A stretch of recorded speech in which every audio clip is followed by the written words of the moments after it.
कहानी का शीर्षक काली रात की साजिश।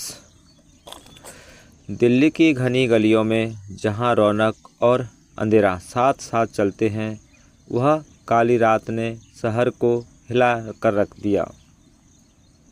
उस रात एक ऐसा जुर्म हुआ जिसने न केवल पुलिस बल्कि पूरे शहर को भी सदमे में डाल दिया। यह कहानी उसी रात की है जिसमें कई रहस्यों से पर्दा उठता है और कई सवाल अनसुलझे रह जाते हैं। दिल्ली की सर्द रातें हमेशा एक अलग ही एहसास देती हैं। ठंडक में लिपटी हवाओं के बीच हर कोई जल्दी से घर पहुंचने की कोशिश करता है, लेकिन उस रात साकेत इलाके में स्थित एक पॉश अपार्टमेंट की तीसरी मंजिल पर स्थित फ्लैट में अजीब सी हलचल थी। यह फ्लैट शहर के जाने माने बिजनेसमैन अरविंद मेहरा का था। अरविंद मेहरा की पत्नी राधिका उसी दिन अपने बच्चों के साथ छुट्टियों के लिए शिमला गई थी। अरविंद एक सफल व्यापारी होने के साथ साथ एक बहुत ही सजग व्यक्ति भी था। वह अक्सर अपने काम में व्यस्त रहता था, लेकिन उस रात वह अपने किसी पुराने दोस्त के साथ डिनर के लिए बाहर गया था। रात के करीब 11 बजे अरविंद अपने फ्लैट में वापस लौटा। वह थका हुआ था, लेकिन कुछ अजीब महसूस कर रहा था। उसे ऐसा लगा जैसे फ्लैट में कोई उसकी गैर मौजूदगी में दाखिल हुआ हो।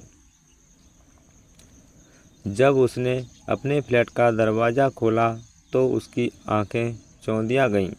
फ्लैट की लाइटें बुझी हुई थीं, लेकिन एक कोने से आती हल्की रोशनी उसे दिखाई दी। वह चौंक गया और धीरे धीरे उस रोशनी की ओर बढ़ा। जैसे ही वह लिविंग रूम में पहुंचा, उसने देखा कि उसके कमरे में सारा सामान बिखरा पड़ा था। टेबल पर रखे कागजात गायब थे और दराजें खुली पड़ी थीं। उसने तुरंत अपनी अलमारी की ओर देखा, जहां वह अपने महत्वपूर्ण दस्तावेज और नकदी रखा करता था। अलमारी भी खुली रखी थी और उसमें से नकदी और दस्तावेज गायब थे। अरविंद ने तुरंत पुलिस को सूचित किया। पुलिस इंस्पेक्टर राजेश चौहान इस मामले की जांच के लिए भेजे गए। राजेश एक अनुभवी अधिकारी थे जो ऐसे मामलों में विशेषज्ञ माने जाते थे। उन्होंने तुरंत जांच की शुरुआत की और फ्लैट की तलाशी ली। फ्लैट में कुछ जगहों पर खून के निशान मिले, जिससे यह स्पष्ट हो गया कि वहां कोई संघर्ष हुआ था, लेकिन किसी भी व्यक्ति का शव वहां नहीं मिला। राजेश को लगा कि शायद चोरी के दौरान कोई गंभीर हादसा हुआ होगा। जांच के दौरान पुलिस को अरविंद के फ्लैट के बाहर लगे सीसीटीवी कैमरे की फुटेज मिली। फुटेज में देखा गया कि रात करीब 10 बजे एक व्यक्ति जो पूरी तरह से काले कपड़ों में था, फ्लैट में दाखिल हुआ था। उसके चेहरे पर मास्क था, जिससे उसकी पहचान करना मुश्किल था। वह व्यक्ति लगभग 30 मिनट तक फ्लैट के अंदर रहा और फिर तेजी से बाहर निकल गया। राजेश को यह मामला अब साधारण चोरी का नहीं लग रहा था। उन्हें शक था कि यह कोई सोची समझी साजिश हो सकती है। उन्होंने अरविंद से उसके व्यापारिक दुश्मनों और व्यक्तिगत संबंधों के बारे में जानकारी ली।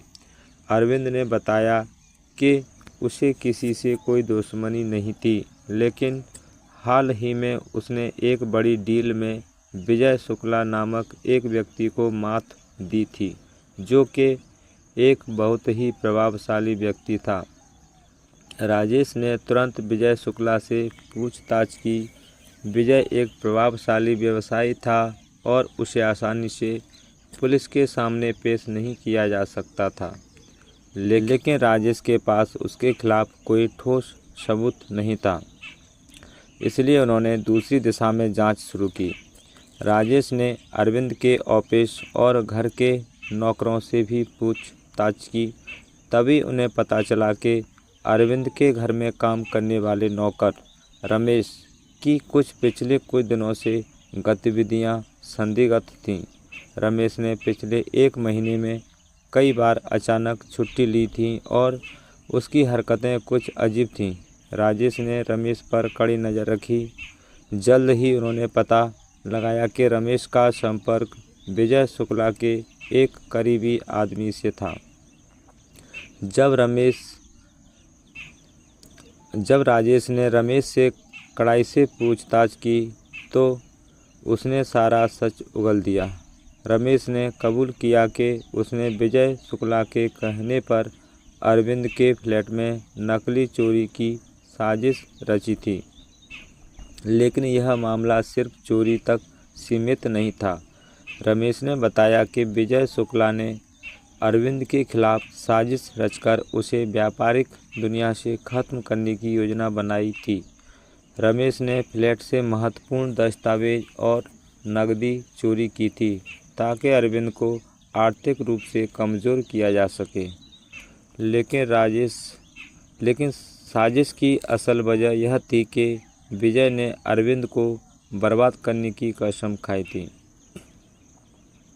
रमेश की गवाही के बाद राजेश ने विजय शुक्ला को गिरफ्तार किया। विजय ने शुरुआत में आरोपों से इनकार किया, लेकिन सबूतों और गवाहों के सामने वह टूट गया। उसने अपनी गलती स्वीकार कर ली। अरविंद ने विजय के खिलाफ कानूनी कार्रवाई की और विजय को कठोर सजा दिलाई। विजय शुक्ला का प्रभावशाली साम्राज्य धीरे धीरे ढहने लगा और अरविंद ने फिर से अपनी स्थिति को मजबूत कर लिया। इस कहानी से यह साबित होता है कि किसी भी साजिश का अंजाम कभी न कभी सामने आ ही जाता है। अरविंद की सूझबूझ और राजेश की कुशलता ने एक बड़े जुर्म को बेनकाब कर दिया। विजय शुक्ला जैसे लोग जो अपने फायदे के लिए किसी भी हद तक जा सकते हैं, उन्हें अंततः अपने किए की सज़ा मिलती है। दोस्तों, आपको हमारी कहानी अच्छी लगी हो तो हमारे चैनल को सब्सक्राइब कीजिए और लाइक कीजिए। फिर मिलते हैं अगले वीडियो में। आप सभी को राधे राधे।